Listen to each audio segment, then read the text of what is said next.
মহাকুম্ভ আমি নাইবা বললাম, ওটা এখন মৃত্যু কুম্ভ হয়ে গেছে। কত হাজার হাজার আডোয়ার আগুন লেগেছে।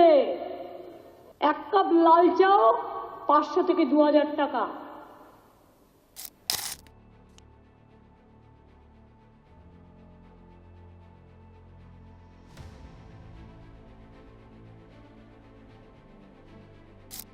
ওটা এখন মৃত্যু কুম্ভ হয়ে গেছে, মৃত্যু কূপের মতো।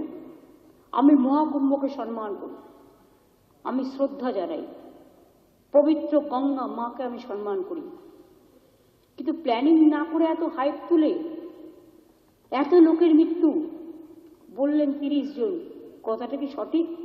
কত ডেড বডি ভাসিয়ে দিয়েছেন নদীতে? কত হাজার হাজার আডোয়ার আগুন লেগেছে। বড় লোক আর ভিআইপিদের জন্য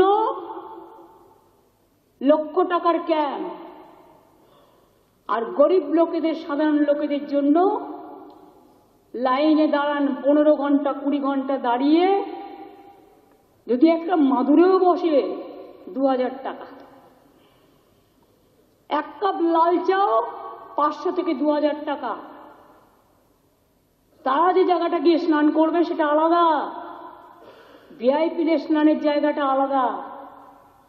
আর সেই জলটা আপনারা দূষিত করেছেন, বিষাক্ত করেছেন মহাকুম্ভের পবিত্র জায়গাটা। সব জায়গায় হাইপ তুলে দিয়েছে। সে একবার হয়েছিল না, গণেশ দুধ খাচ্ছে, সব ওখানে স্নান করো নাহলে পবিত্র হবে না। মৃতদেহের ওপর দিয়ে যারা এই হাইপ তুলছেন আর টাকা কামানোর জন্য ধর্মকে বিক্রি করছেন, তাদের আমি মন থেকে মেনে নিতে পারি না।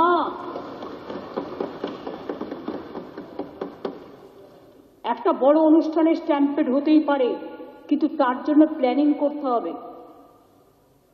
কি প্ল্যানিং করেছিলেন আপনারা? মহাকুম্ভ শুরু হওয়ার দিন পর্যন্ত কোনো প্ল্যানিং হয়নি।